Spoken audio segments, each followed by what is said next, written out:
Hello, everyone, and welcome to the first episode of Hard to Impress, the NJ Ska Scene. Tonight, I'm being joined by my good friend Andy Slick from the band Carnivals of Shadow. Carnival of Shadows. I'll get it right one of these days, guys.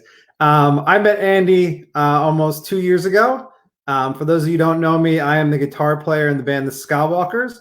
I am also the guitar player / singer in the band Hard to Impress. In February, the Skywalkers played their first show in Asbury Park. Andy's band was there, Carnival of Shadows. We ended up playing 3 or 4 shows with them in 2019. And then in 2020, as we all know, COVID came and basically shut down the entire music industry. The last show I did go to, again, was Carnival of Shadows, I Defy, and Backyard Superheroes down in Asbury Park. Andy's a very creative guy. I love talking to him. We had plenty of fun nights just talking about music. One of the things that always interested me, he was a bass player who had a delay pedal. So when I was thinking about people I wanted to talk about, people I wanted to interview, Andy definitely came to mind. For those of you who watched the NJ Ska Society Presents, he played 2 of the 3 nights. We learned how to make toast. He taught me who Mama Celeste was. So without further ado, I'd like to bring on my guest, Andy Slick. Andy, welcome. Hey, thanks for How's it having going me, tonight, man? Oh, it's going great. Anytime. Yeah. Awesome. So I play bass in Carnival of Shadows. And yeah, that's what I do.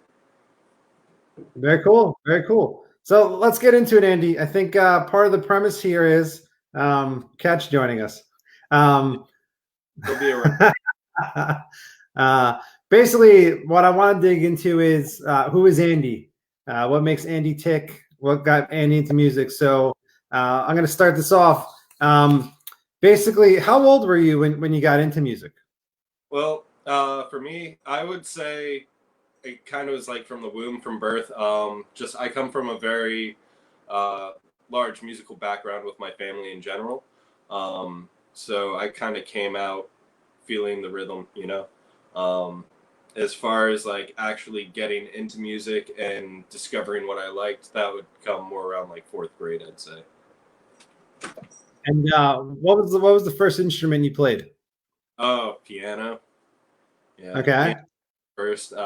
Took lessons for a couple of years and didn't really progress very much. I think the teacher said something about ADD or something like that. Yeah. And then after that, like I actually was more interested in playing trumpet and got into playing that in elementary school and then middle school. And then high school, I was like, forget that. I want to play in like more fun bands than high school band. So Nice. Being that you're in a folk ska band, how come you're not busting out the trumpet during the songs? To be honest, I sold my trumpet a couple years ago. Before I got married, I was trying to save up some funds for the wedding and everything, and I hadn't played it in years, so it was just collecting dust. And I figured some kid could probably use it at school band or whatever. So let the instrument have a life somewhere else other than me because it wasn't living here. It was basically dead, so I had to get rid of it. Right. Probably a better investment anyway. Yeah. Ska bands don't make any money. That's true. So you said 4th grade is really when you started to break out, picking instruments on your own. I know for me, when I was in 6th grade, I can remember that Christmas, the first 4 CDs I ever got. It was Weezer, it was Nirvana in Utero, Smashing Pumpkins, and Green Day. Kind of what was the first CD or tape or record you remember buying that was kind of like, yeah, I found this. This is mine. All right. Well, I had like 3 things that I was thinking about when it came to this. And the very first cassette tape I bought was, I don't know who the artist was, but it was a cover of New Order's Bizarre Love Triangle. And I thought that was like the greatest cassette tape I ever got. I picked that up at like some random mall in middle of nowhere, Western Pennsylvania.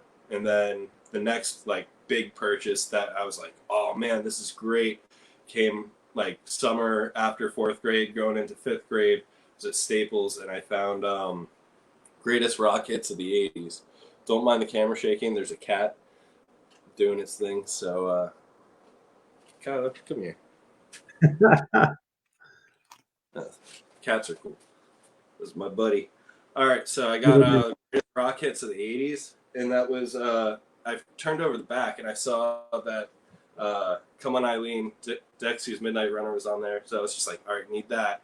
Aha's "Take on Me" was there. I was just like, I need that. And then of course, Madness Our House. I was just like, great.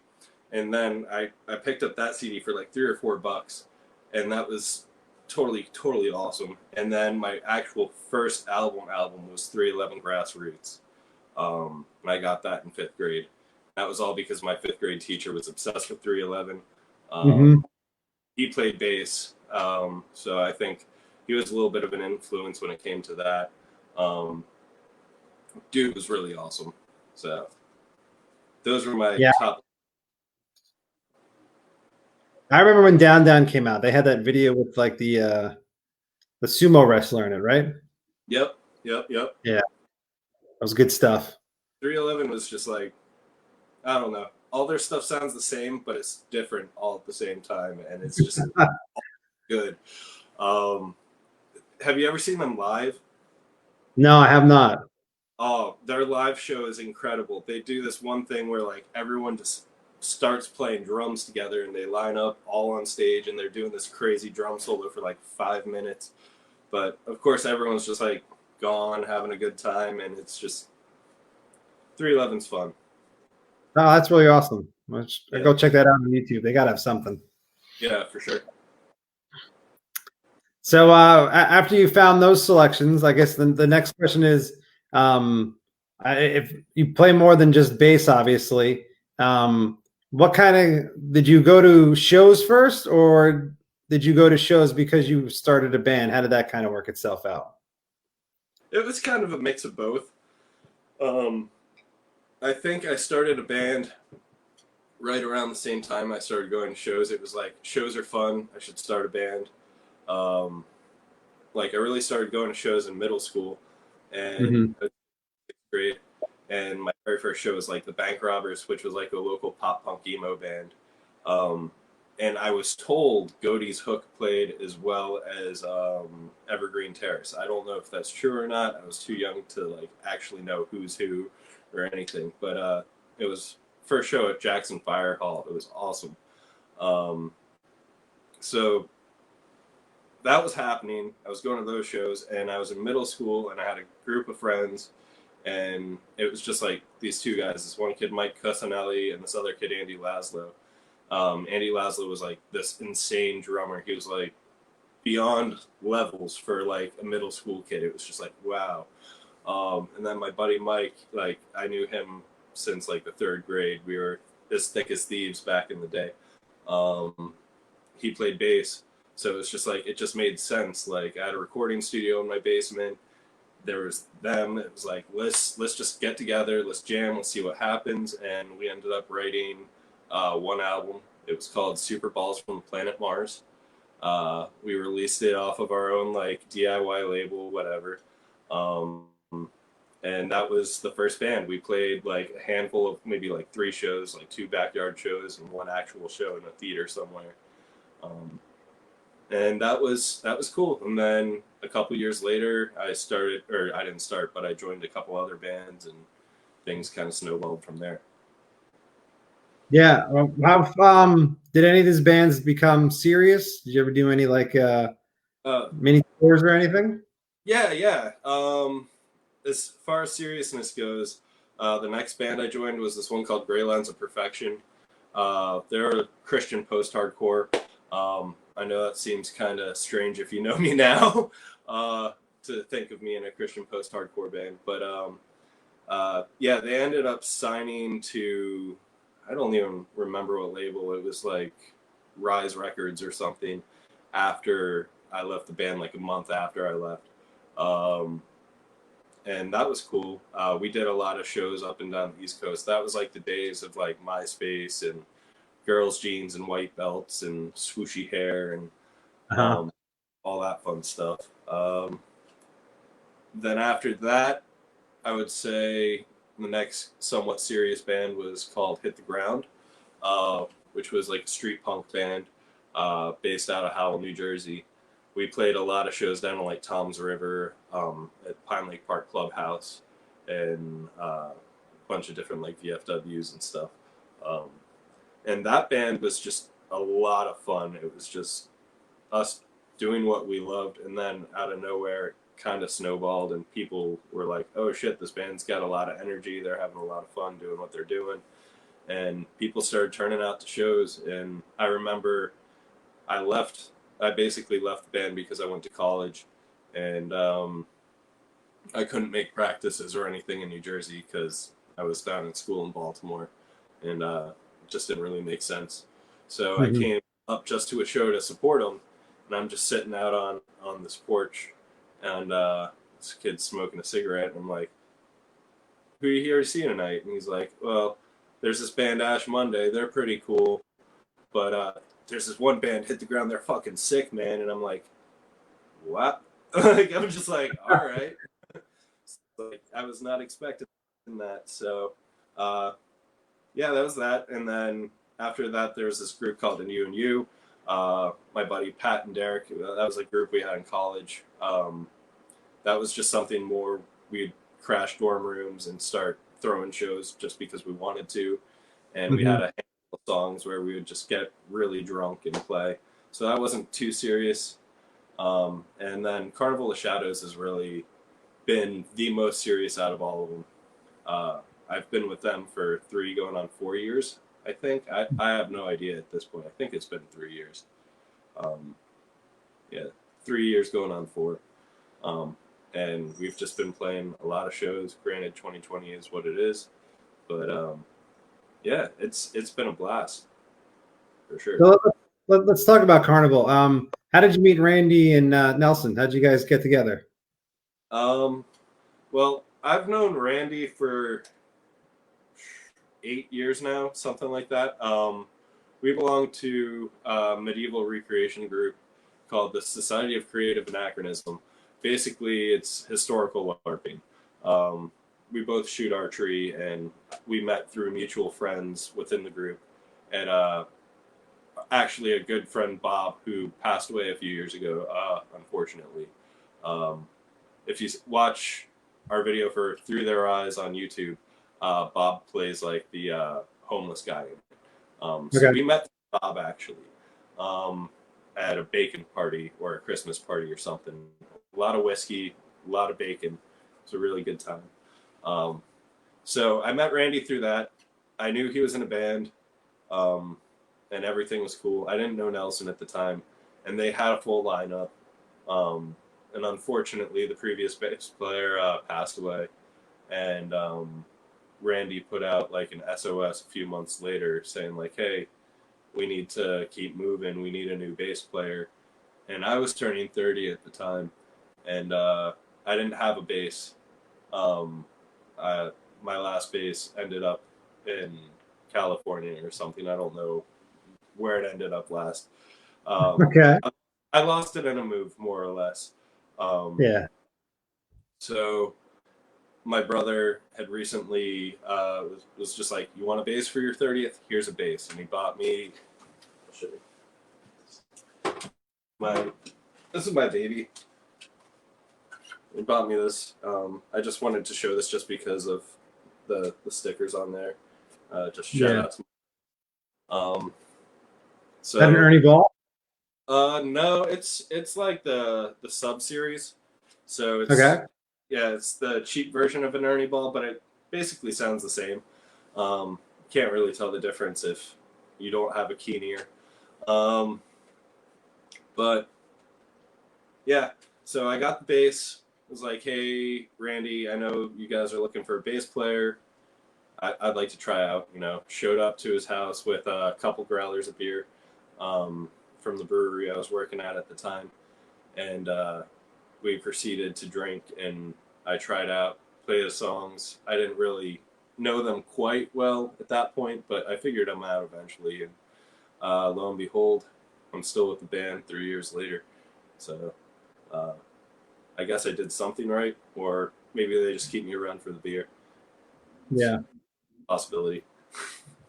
And we all have a role to play in the band, right? Exactly. So, if you don't mind, since you brought up the one bass, I see you got a bunch of instruments behind you. Why don't we do like a quick rig rundown? What's your typical setup you do? All Um, right. Well, it all depends on the occasion. So I'll just do a quick rundown of the lineup. Just basic acoustic Dean. That I don't really play often. That would be like beach scenario. This is my other bass that I play out live with. Mephistopheles, thanks to Andy, their guitar player. I play with this one live because it's really light. And it was also like a $50, $60 bass that I threw some like loaner pickups into, so I didn't really invest too much into this. So if I get a little bit buzzed or whatever and I feel like throwing this bass around, I can, and I don't feel bad if I break it. Yep. So that's this bass. This is my Seagull Acoustic Electric by Robert Godin from Canada. This was hey, we're taking you out of guitar lessons, but we want to keep you supporting you in your dreams and playing music. So here's an acoustic guitar from my parents. Nice. Cool. And then this is my baby. I don't play it too much, but it's a Gibson SG, Seymour Duncan pickups. It's the hot rods just swapped in. So this thing screams like a beast when you want to play some metal or something. And then what I'll be playing tonight is a brand that is fairly new. Show it to you guys. It has this black and blue burst. It's a Glary ST. It's their version of Strat. Basically, it's a guitar to your doorstep, fairly well set up. For under $100. So Wow. yeah, it plays really well. So that's why I want to play that guitar tonight. I'll be playing through a Marshall half stack. Typically, if I'm using pedals, I'm playing clean tonight because I don't want to distort anything out too bad. My pedal setup is for bass currently. I got the Big Muff Pi. It's a great pedal. Electro Harmonix. I love this pedal. I recently subbed this in for the Line 6 Uber Metal pedal, which is what I was previously using for distorted parts in Carnival of Shadows. So this is the new baby for that. You should try the Big Muff bass on regular guitar. What's up? I said sometimes you should try the bass Big Muff on regular guitar. Oh yeah, I definitely need to do that. And then you said about my delay setup. I use a digital delay by Boss, the DD5. Classic. It's got its rust and everything on it. I love this thing. It's seen its better days, but it gets a ton of use. It's a warrior for sure. And then lastly, I recently got the Electro Harmonix Nano Looper 360. So I've been goofing around with just looping and soloing over on top of my own garbage and having fun with that. So awesome. Yeah. So that's guitar and the bass. I'm playing through an Orange Crush 500 watt. That's it. That's my rig. Very cool. Good. Nice. Dude. And just quick little tour. That's it. Yeah. Very cool. So, if you don't mind, why don't you bring us through either a song of your own or I don't know if you guys write collectively in Carnival, but kind of what's your process for writing a song? You know, do you go for music first, or are you more of a I got lyrics first, or is it all kind of organic? That's a good question. Like when it comes to writing for myself, it's kind of a more organic process. Like an idea will pop up and then it's okay, this works here, and then eventually I'll have a few ideas in my head, so I'll end up doing like a little thought bubble and connecting them, and then from there I'll write stuff out and draft it. But as far as Carnival of Shadows goes, that's a mix between Randy, who's our guitar player singer. He'll write a whole bunch of lyrics and guitar part, and Nelson, our drummer, and I will just fill in behind, and then eventually we'll come up with suggestions and everything kind of naturally progresses from there, and changes are made gradually. But it's definitely a collective effort. I'd say for the majority, though, Randy writes the basis for the main part of the song, and then I would say Nelson and I are like the salt and pepper to the soup. We just Nice. do our thing. Oh, there's a cat. Of the songs you've written personally, is there one you listen back to and go, "Damn, I can't believe I wrote that"? I mean, a lot of them, I'm just like, where was I at that time? I wouldn't say it's like, damn, I can't believe I wrote that, because I can believe I write what I write. But it's a lot of just, wow, that was an interesting time in my life, Uh-huh.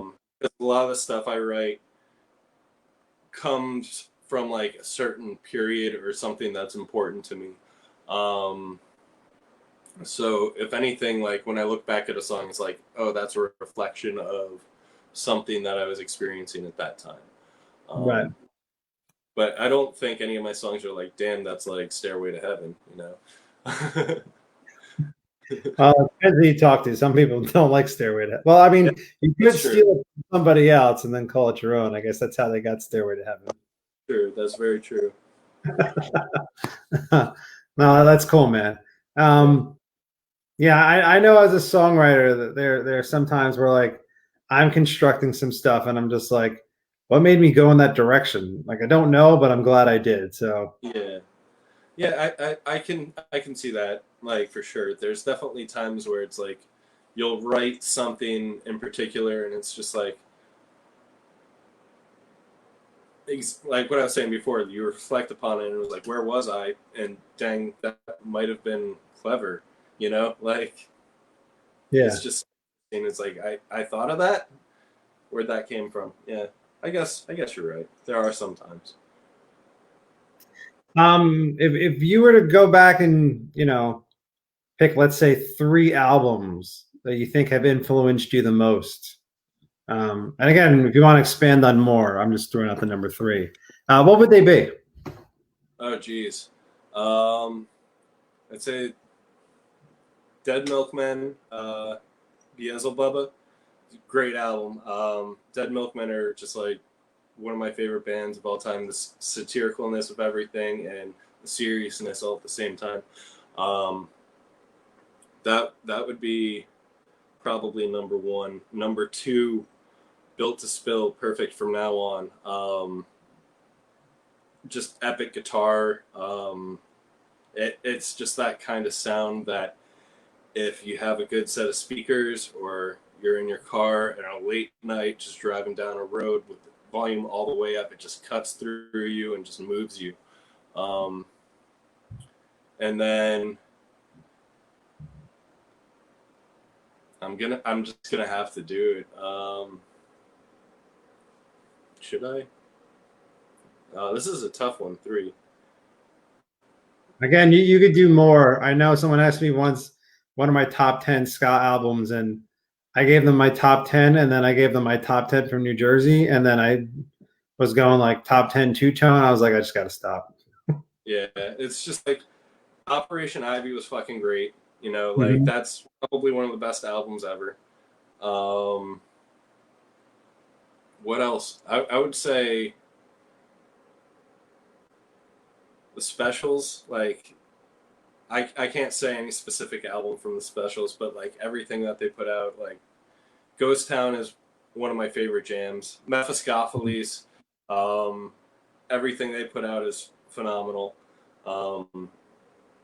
As far as local stuff goes, Ida 5, their stuff is excellent. They keep putting out great tracks.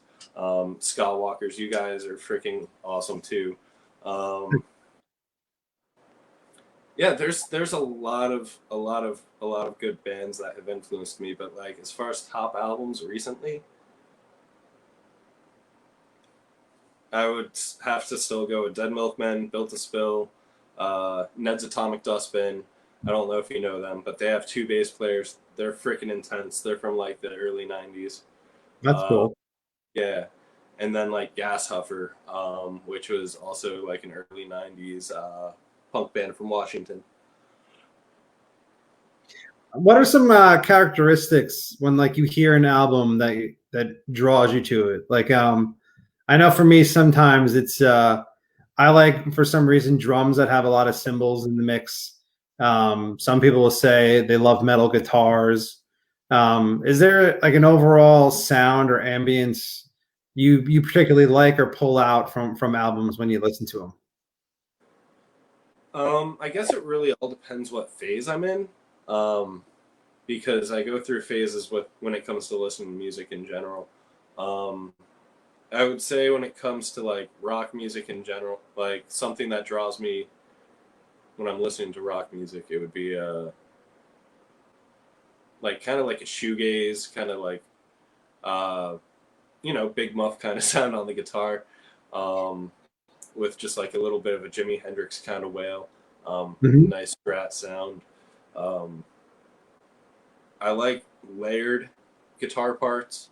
That always intrigues me. If you have like a melody with a counter melody, and just more parts going with it. Um,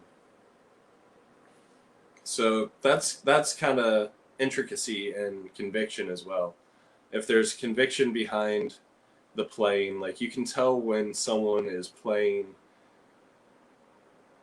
with heart, as opposed to just routine. Um, Mhm. and if they're really putting their biggest effort into it, that's I guess that's kind of like what draws me. Um, like I was just playing Tony Hawk's Pro Skater before, and I'm super stoked on the whole new soundtrack and everything. And one of the songs on there is by this band Billy Talent, and Mhm. they're like alternative rock, emo, punk, post-hardcore. I don't know what you want to call them, but they're awesome. They're one of the bands that influenced me a lot, and what got me most with them is their intensity and the conviction that they play with. And I feel like if you play with intensity and you play with your all, um, most likely you're going to win me over.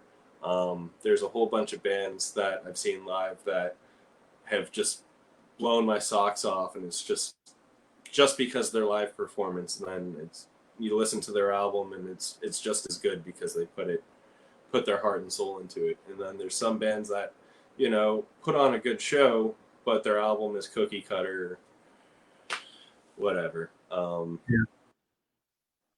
But yeah, I would say just playing for the fact of playing for yourself. That's kind of what draws me into a band.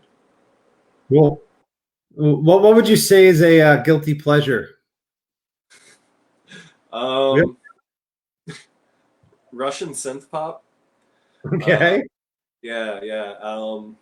There's this one band from the '80s. They're called Alliance or Alliance. I can't pronounce it in Russian, but it's really fun. And then a more modern band that I've been listening to is called Little Big, and it's very fist pumpy. Makes me want to go to the Goodwill and buy some really interesting clothes and slick my hair back and just like maybe wear an Adidas track jacket, like a whole track suit, and Okay. some gold chains and drink some vodka and drive really fast. I know that would be a bad choice, but that's kind of what that music makes me want to do. All right, you definitely have to share that link with all of us. That sounds awesome. Little Big, they're great. All right, They're a fun time. Yep. check them out. Well, Andy, really, I appreciate you taking the time today. Anything you want to plug? Any new material coming out or solo material you got? Sure. If you guys want to check out Carnival of Shadows stuff, I highly suggest going to our Facebook page, just Carnival of Shadows. Search it. We're there. We got a video for Down But You're Not Out. It's a quarantine version. It's up on there. We also have a new version of, well, not even a new version. I'm talking about now. It's top secret. No one knows about it, but it's coming out. It's called Special Place in Hell. We've played it live a few times. If you've been misfortunate enough to see us, or fortunate enough, depending on your attitude towards us, we've been playing that one out. It's a fun song. It features the DD5 delay pedal, and it's the first song that we have written as a band, like with the full lineup since I've joined, and recorded as a band. We should be releasing it. I don't know the exact date, but it's coming very soon. There's also going to be 1 or 2 videos to accompany it. We're going to do a short little isolated quarantine video just for the simplicity of it, I think, and then later on do a more in-depth storyboarded, professional video, so to speak, because Randy is into film and video, just editing and stuff, and I have a degree in that, and it would be a really good time to just experiment and see what we can do on a very low budget. Other than that,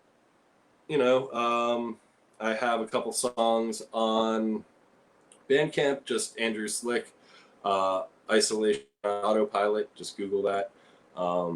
That again is Andrew Slick on Isolation on Autopilot. And it's just a collection of songs that I've done throughout the years. And I'm working on some new stuff, so eventually I'll record it, upload it to there.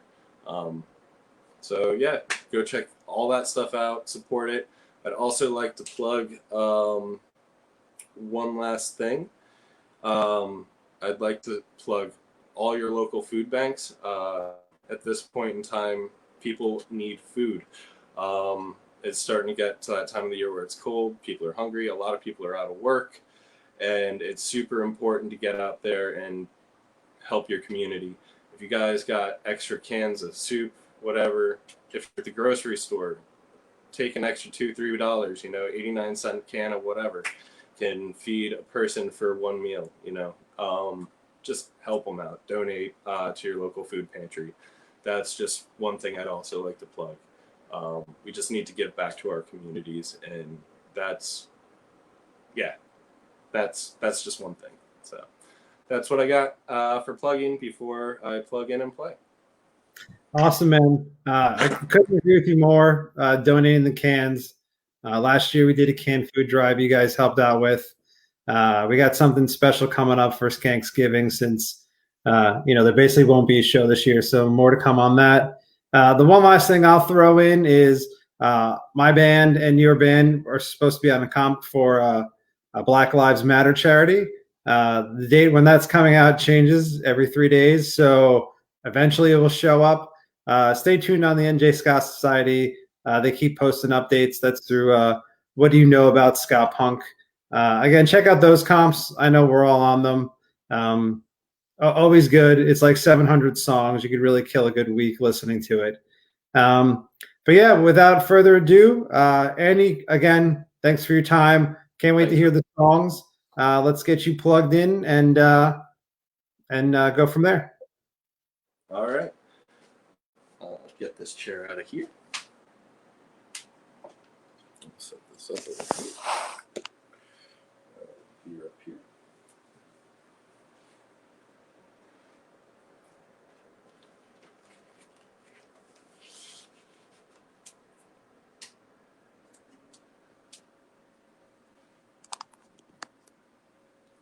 Hey everybody. I'm gonna play a few original songs. Hopefully not piss my neighbors off with the noise. Hopefully it's loud enough for you guys to hear. I'm going to play a few originals, one cover, and we're going to start off with a song that Steve was talking about earlier. It's called Magic Toaster. I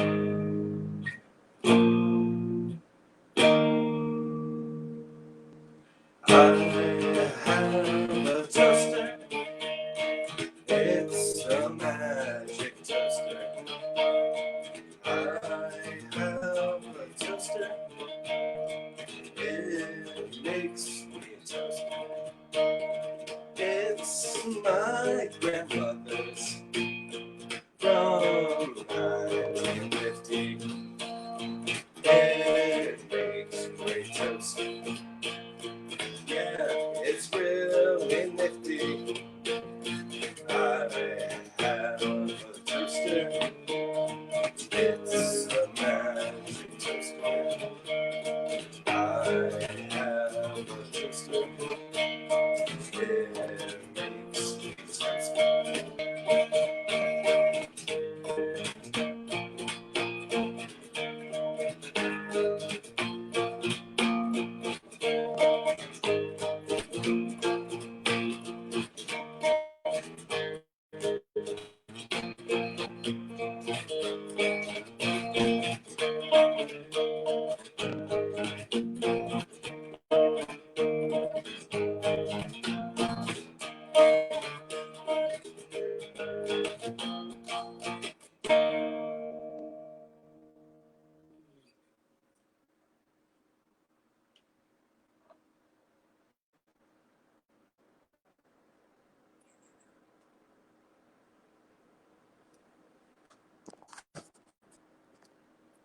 I want that in there. There we go.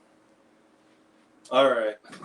So this next song, originally it was called 2012. But you know, the apocalypse didn't happen in 2012, and it pretty much damn near did here in 2020.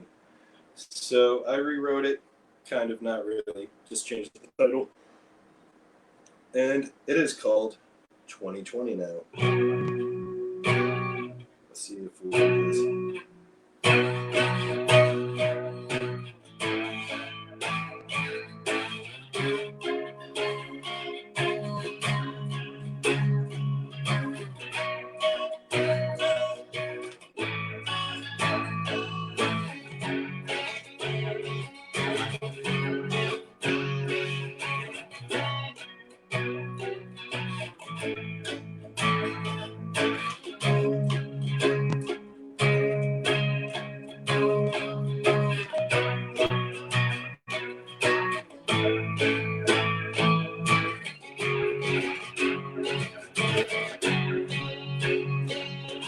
One day we'll all wake. 'Cause one day, yeah, one day we'll all think. And when those stars come crashing down, there will be no one left around. One day we'll all wake. Yeah, one day we'll all bake.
Turn that down.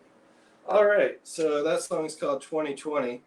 Vote asteroid 2020. It's the only thing that can save Earth. Other than that, the next song is going to be a cover.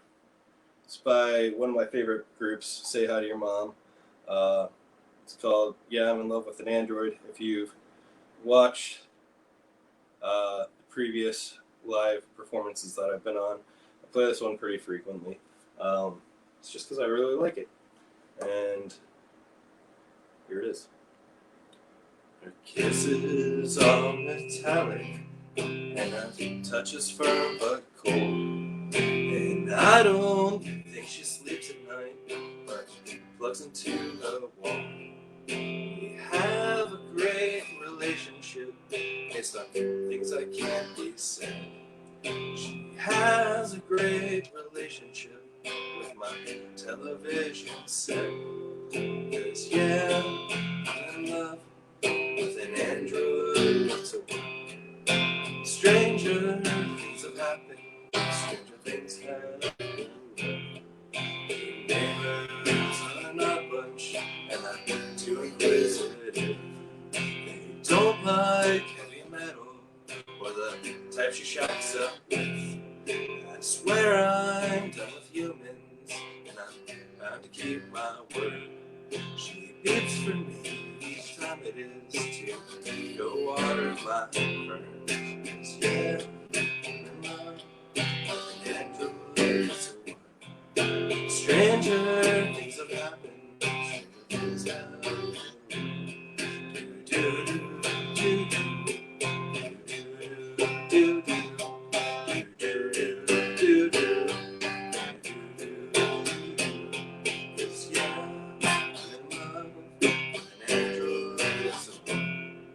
Stranger things have happened. Stranger things have happened.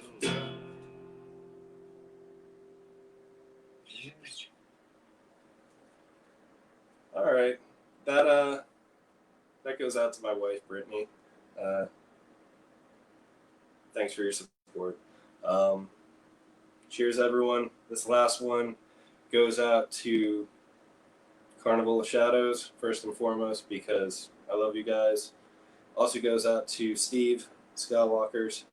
Thank you guys for being so awesome. Also goes out to my buddies in iDefy, Mike, Paco, Steve. Geez, I'm drawing blanks on everyone else's name. I apologize. But fucking love you guys. So this last one is called Trains. And that's going to wrap it up for my set after I play it for you. So I'm going to draw it out a little bit more. Make you guys wait because I can.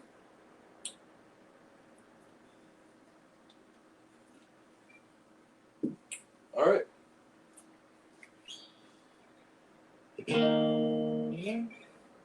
It's like, what key is it in? Chug-a-lug, the train goes. Where it goes, no one knows. Chug-a-lug, where does the train go? No one will ever know. Climb aboard, travel to a new dimension is fun. Away from here, chug-a-lug, where do trains go? No one will ever know.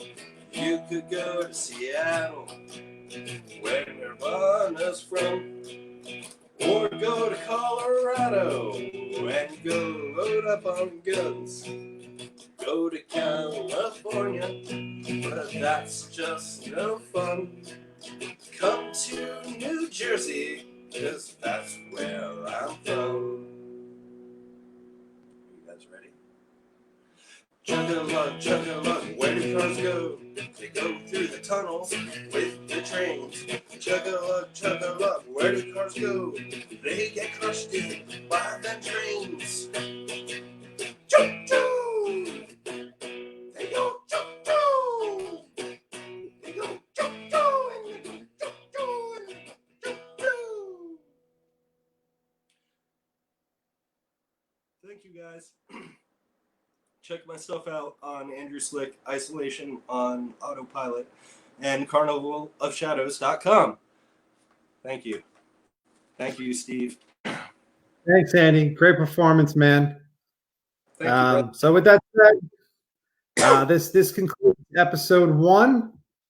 Again, big thank you to my guest Andy Slick. My next episode is going to be with Jay Disposable. There'll be more to come as there's plenty of great people in the NJ ska scene. Thank you all for viewing. Spread the word, and at the end of the day, it is hard to impress.